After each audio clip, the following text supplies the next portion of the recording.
नमस्कार, Haryana daily news में आप सभी का स्वागत है। आज है 22 मई और चलिए स्टार्ट करते हैं हरियाणा से रिलेटेड इंपॉर्टेंट क्वेश्चन। अगर आपको सेशन अच्छा लगे तो प्लीज़ लाइक और सब्सक्राइब जरूर करें और पीडीएफ आपको डिस्क्रिप्शन बॉक्स में मिल जाएगी। तो चलिए स्टार्ट करते हैं। पहला क्वेश्चन, हरियाणा एवं बिहार के पूर्व राज्यपाल कौन थे जिनका हाल ही में निधन हो गया? तो वो कौन थे? वो थे हरियाणा और बिहार के पूर्व राज्यपाल जगन्नाथ पहाड़िया। जान लेते हैं इनके बारे में। हरियाणा एवं बिहार के पूर्व राज्यपाल और राजस्थान के पूर्व मुख्यमंत्री वरिष्ठ कांग्रेस नेता जगन्नाथ पहाड़िया का कोरोना से निधन हो गया और ये हरियाणा में 2009 से 2014 तक राज्यपाल रहे। जान लेते हैं राज्यपाल के बारे में। राज्यपाल एक कॉन्स्टिट्यूशनल बॉडी है। आर्टिकल 153 में लिखा है कि देश के प्रत्येक राज्य में एक राज्यपाल होगा और दूसरा आर्टिकल है 155 जिसमें लिखित है कि राज्यपाल की नियुक्ति राष्ट्रपति द्वारा की जाएगी। तो देख लेते हैं अन्य तथ्य। राज्यपाल राज्य की कार्यपालिका का प्रमुख होता है। राज्यपाल की नियुक्ति आर्टिकल 155 राष्ट्रपति द्वारा की जाती है। राज्यपाल को शपथ हाई कोर्ट के न्यायाधीश द्वारा दी जाती है। इनका कार्यकाल 5 वर्ष का होता है। राज्यपाल बनने के लिए कुछ योग्यताएं अनिवार्य हैं, जैसे वह सर्वप्रथम भारत का नागरिक हो, 35 वर्ष की आयु पूरी कर चुका हो, वह राज्य विधानसभा की सदस्यता के लिए योग्य हो और वह केंद्र एवं राज्य सरकार के अधीन किसी भी लाभ के पद पर ना हो। राज्यपाल द्वारा कुछ नियुक्तियां की जाती हैं, उनको देख लेते हैं। जैसे जो राज्य के मुख्यमंत्री होते हैं और अन्य मंत्री होते हैं उनकी नियुक्तियां राज्यपाल द्वारा की जाती है। जो स्टेट इलेक्शन कमिश्नर होते हैं, एडवोकेट जनरल ऑफ स्टेट होते हैं और जो स्टेट पब्लिक सर्विस कमीशन के जो चेयरमैन होते हैं और मेंबर्स होते हैं उनकी नियुक्ति भी राज्यपाल द्वारा की जाती है। और जो यूनिवर्सिटी होती है उसके जो वाइस चांसलर होते हैं उनकी नियुक्ति भी राज्यपाल द्वारा की जाती है। और एक अन्य तथ्य है कि राज्यपाल हर स्टेट की यूनिवर्सिटी का कुलपति होता है। जो जितनी भी यूनिवर्सिटीज़ होती हैं उनकी यूनिवर्सिटी का जो कुलपति होता है वो वहाँ की स्टेट का राज्यपाल होता है। जान लेते हैं हरियाणा के राज्यपालों के बारे में कुछ अन्य तथ्य। हरियाणा के पहले राज्यपाल कौन थे? धर्मवीर। सबसे ज़्यादा कार्यकाल वाले राज्यपाल कौन थे? वीरेंद्र नारायण चक्रवर्ती। और सबसे कम कार्यकाल किनका था? ओम वर्मा का। और वर्तमान में हरियाणा के राज्यपाल कौन है? सत्यदेव नारायण आर्य। नेक्स्ट क्वेश्चन देख लेते हैं। 2021 में बंगाल की खाड़ी में आने वाला पहला चक्रवात का नाम क्या है? तो 2021 में 2 चक्रवात आए हैं। पहला है ताउते जो कि अरब सागर में आया है और दूसरा है यश जो कि बंगाल की खाड़ी में आया है। तो इसका आंसर क्या होगा? इसका आंसर होगा यश। जान लेते हैं यश के बारे में। ताउते चक्रवात तूफान के बाद अब भारतीय मौसम विभाग ने एक और सुपर साइक्लोन के आने की चेतावनी दी है। यह मौसम विभाग के मुताबिक 22 से 25 मई के बीच में सुंदरबन जो कि वेस्ट बंगाल में है तो बे ऑफ बंगाल में आने की इसकी संभावनाएं हैं। तो चक्रवात क्या होता है? चक्रवात निम्न वायु दाब का क्षेत्र होता है जहां हवाएं उच्च वायु दाब से निम्न दाब की तरफ तेज गति से प्रवाहित होती हैं और वहां पे चक्रवात का रूप धारण कर लेती हैं। जब वायुदाब 1013 मिलीबार से कम हो तो उसको निम्न वायुदाब बोलते हैं। और जब वायुदाब जो एयर प्रेशर होता है, जो एटमॉस्फेरिक प्रेशर होता है वो 1013 मिलीबार से ज़्यादा हो तो उसको उच्च वायुदाब कहते हैं। और जो सी लेवल जो नॉर्मल वायुदाब होता है, एटमॉस्फेरिक प्रेशर होता है वो 1013 मिलीबार होता है। और एयर प्रेशर को जो वायुदाब होता है इसको मापने के लिए कौन सा यंत्र यूज़ किया जाता है? तो वो है बैरोमीटर। तो हिंद महासागर में आने वाले चक्रवातों का नाम हिंद महासागर में उपस्थित 13 देशों द्वारा दिया जाता है। जैसे जो ताउते था उसका नाम म्यांमार ने रखा और ये कहाँ पे आया है? अरब सागर में। नेक्स्ट है निसर्ग जो पहले आया था अरब सागर में, उसका नाम रखा था बांग्लादेश ने।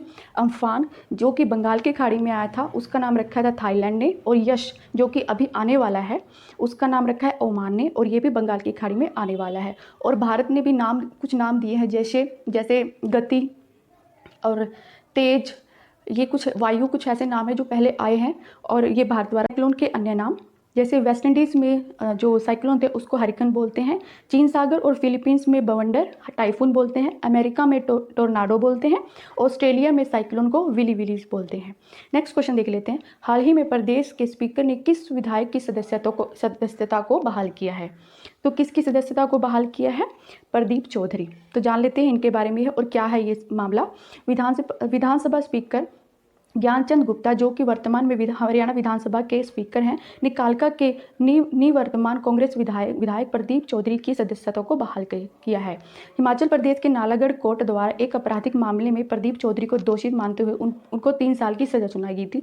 लेकिन इस फैसले का आधार बनाते हुए उस समय विधानसभा की इनकी सदस्यता को रद्द कर दिया था। लेकिन अब ये मामला हाईकोर्ट गया और वहाँ पे हाईकोर्ट ने जो नालागढ़ कोर्ट की जो फैसला था उस पर रोक लगा दी है और इनको राहत मिली है और इसके साथ ही इनकी सदस्यता को अब बहाल कर दिया है।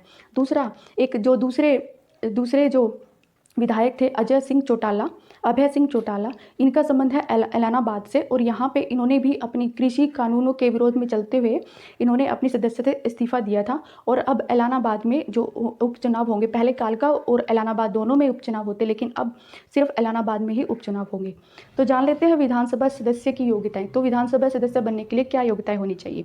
पहले तो वो भारत का नागरिक होना चाहिए, 25 वर्ष की आयु होनी चाहिए, वह मानसिक रूप से ठीक और वो दिवालिया ना हो, कोई आपराधिक मुकदमा ना हो और उसका प्रमाण पत्र आपको जमा करना पड़ेगा। इसलिए जैसे ही इनका केस हुआ था कि इनको 3 साल की सजा हुई, वैसे ही इनकी सदस्यता को जो उस विधानसभा के स्पीकर होते हैं वो उसकी सदस्यता को रद्द कर देते हैं और जैसे ही उनके पास कुछ ऐसा सबूत होता है कि जैसे वो बहाल कर दिए, उनके ऊपर केस जो रुक गया तो उनकी सदस्यता को दोबारा बहाल कर दिया जाता है।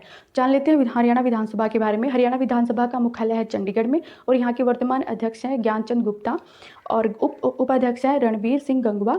सदन के नेता कौन है? जो कि सीएम होते हैं मनोहर लाल खट्टर और विपक्ष के नेता है भूपेंद्र सिंह हुड्डा और ये कांग्रेस से हैं और हरियाणा की विधानसभा की सीटें कितनी हैं? वो है 90। नेक्स्ट, कबड्डी महासंघ अध्यक्ष एवं भारतीय ओलंपिक संघ महाध्यक्ष रह चुके जनार्दन सिंह गहलोत के नाम से स्टेडियम बनने जा रहा है। तो ये कहाँ पे बनने जा रहा है? तो इसका आंसर है अर्जेंटीना। तो अर्जेंटीना में अंतर्राष्ट्रीय कबड्डी महासंघ अध्यक्ष और भारतीय ओलंपिक संघ उपाध्यक्ष रह चुके जनार्दन सिंह गहलोत का स्टेडियम बनने जा रहा है। हाल ही में 28 अप्रैल को इनका देहांत हो गया था।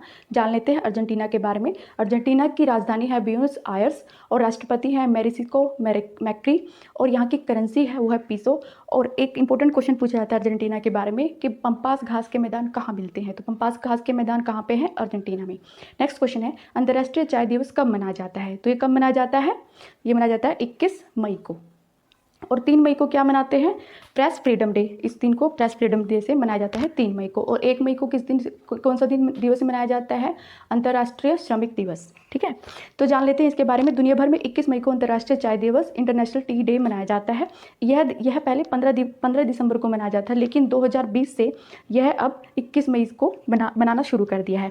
और इसका मकसद क्या है कि चाय की खेती करने वाले किसानों की पहचान कर उनको प्रोत्साहन करना। नेक्स्ट क्वेश्चन है हरियाणा के कितने क्लस्टर हेड उच्च विद्यालय को सीनियर सेकेंडरी स्कूलों में अपग्रेड किया जाएगा? तो कितने स्कूलों को अपग्रेड किया जाएगा? तो आंसर है 55। नेक्स्ट क्वेश्चन है स्मार्ट सिटी की रैंकिंग में हरियाणा के फरीदाबाद में कौन सा स्थान मिला है? तो हाल ही में जो स्मार्ट सिटी स्कीम है उसकी रैंकिंग निकाली गई है शहरी मंत्रालय ने। तो इसमें फरीदाबाद जो कि हरियाणा में दो ऐसे ज़िले हैं जो स्मार्ट सिटी के अंतर्गत आते हैं, वो एक है फरीदाबाद और दूसरा है करनाल। और करनाल को इसमें कौन सा स्थान मिला है? तो आंसर है 46वां स्थान मिला है। तो केंद्रीय शहरी विकास मंत्रालय द्वारा जारी की गई स्मार्ट सिटी रैंकिंग में फरीदाबाद ने 31 अंकों का सुधार करते हुए पिछली बार 77 पे रैंकिंग थी, इस बार 46 पे ये पहुंच गए हैं। तो जान लेते हैं स्मार्ट सिटी के बारे में। इसकी शुरुआत 2015 में की गई और ये कौन सा मंत्रालय के अधीन आता है? तो ये है केंद्रीय शहरी विकास मंत्रालय और इसके मंत्री कौन है? हरदीप सिंह पुरी।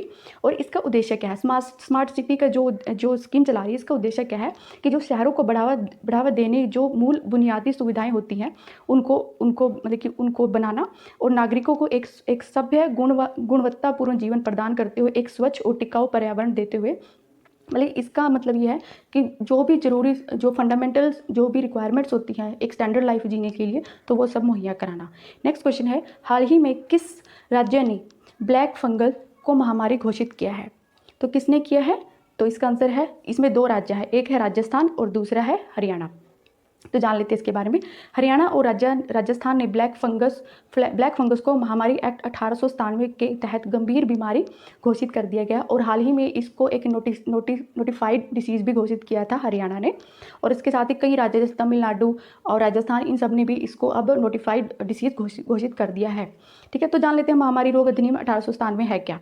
जब यह निश्चित हो जाए कि पूरे राज्य या उसके किसी भाग में किसी खतरनाक महामारी का प्रकोप हो गया है या उसके होने की आशंका है, तो राज्य सरकार यदि यह समझती है कि मौजूदा कानून के साधारण उपबंध से ये मतलब कि अब ये जो साधारण उपबंध है वो इसके लिए पर्याप्त नहीं है, तो उसके लिए कुछ अलग से स्टेप उठाने पड़ेंगे।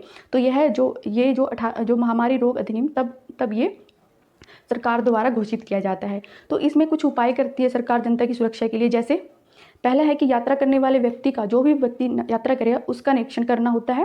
दूसरा, जो भी लोग इससे संक्रमित होते हैं उनके लिए एक अलग से अस्थायी आवास भी बनाया जाता है। ठीक है, और केंद्र सरकार को भारत छोड़ने वाले को या कोई भारत में आने वाले जो जहाज होते हैं उनका भी निरीक्षण करने का भी प्रावधान है। अधिनियम के प्रावधानों का उल्लंघन करने वाले को दंड देने का भी इसमें प्रावधान है। और अपने कर्मचारियों को और अधिकारियों की सुरक्षा भी इस अधिनियम के अंतर्गत आती है। नेक्स्ट क्वेश्चन है, भारत सरकार ने उर्वरक सब्सिडी में कितने प्रतिशत की वृद्धि की है। तो कितने प्रतिशत की वृद्धि की है, तो आंसर है 140% की इसमें प्रतिशत की वृद्धि की है।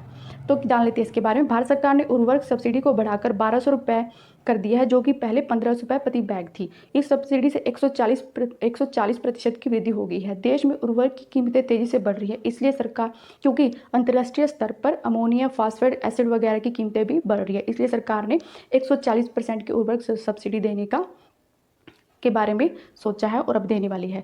तो चलिए कर लेते हैं हरियाणा के प्रीवियस ईयर्स के क्वेश्चन। ये सेट 7 है, हम डेली 5 क्वेश्चन रिवाइज करते हैं। तो पहले जान लेते हैं पहला क्वेश्चन। हरियाणा में सर्वाधिक साक्षरता कहाँ पे है। कौन सा जिला है जहाँ पे सबसे ज़्यादा साक्षरता है, तो कौन सा जिला है, तो आंसर है गुड़गांव। नेक्स्ट क्वेश्चन है, हरियाणा का सबसे कम साक्षरता वाला, जहाँ पे लिटरेसी रेट सबसे कम है, तो वो कौन सा जिला है, तो आंसर है मेवात। नेक्स्ट क्वेश्चन है, हरियाणा विद्यालय शिक्षा बोर्ड की स्थापना कब हुई थी, तो कब हुई थी, वर्ष 1969 में। नेक्स्ट क्वेश्चन है, हरियाणा स्कूल शिक्षण बोर्ड की स्थापना वर्ष सितंबर 1959 में चंडीगढ़ में हुई और वर्ष 1981 में इसको स्थानांतरित कर दिया गया, इसको ट्रांसफर कर दिया गया। तो कौन सी जिले में इसको ट्रांसफर किया गया, तो आंसर है भिवानी। ठीक है, तो आंसर इसका है भिवानी। नेक्स्ट क्वेश्चन है, बेटी बचाओ बेटी पढ़ाओ कार्यक्रम का उद्घाटन पानीपत में प्रधानमंत्री द्वारा किस तिथि को किया गया था, और ये बहुत इंपॉर्टेंट क्वेश्चन है। ठीक है, तो इसका आंसर है क्या है, 22 जनवरी 2015। ठीक है, चलिए रिवाइज कर लेते हैं आज के करंट अफेयर्स। हरियाणा एवं बिहार के पूर्व राज्यपाल कौन थे जिनका हाल ही में निधन हो गया, तो आंसर है जगन्नाथ पहाड़िया जी। 2021 में बंगाल की खाड़ी में आने वाला पहला चक्रवात का नाम क्या है। जो बंगाल की खाड़ी में पहला आया वो है यश, और इससे पहले 2021 में पहला चक्रवात आया था, उसका नाम था, आप उसका आंसर कमेंट बॉक्स में जरूर लिखना। हाल ही में प्रदेश के स्पीकर ने किस विधायक की सदस्यता को बहाल कर दिया है, तो प्रदीप चौधरी, और ये कहाँ से थे, कालका से। नेक्स्ट क्वेश्चन, अंतर्राष्ट्रीय कबड्डी महासंघ अध्यक्ष और भारतीय ओलंपिक संघ उपाध्यक्ष रह चुके जनार्दन सिंह गहलोत के स्टेडियम कहाँ बनने जा रहा है, तो आंसर है अर्जेंटीना। अंतर्राष्ट्रीय चाय दिवस कब मनाया जाता है, 21 मई को। हरियाणा के किस क्लस्टर हेड उच्च विद्यालय को सीनियर सेकेंडरी स्कूल में कितने स्कूलों को अपग्रेड किया जाएगा, तो 55। स्मार्ट सिटी में रैंकिंग में हरियाणा के फरीदाबाद को कौन सा रैंक मिला है, 46। हाल ही में किस राज्य ने ब्लैक फंगस को महामारी घोषित किया है, तो हरियाणा और राजस्थान। और लास्ट क्वेश्चन है, भारत सरकार ने उर्वरक सब्सिडी को कितने प्रतिशत बढ़ा दिया है, तो 140%। तो ये थे आज के करंट अफेयर। Thank you.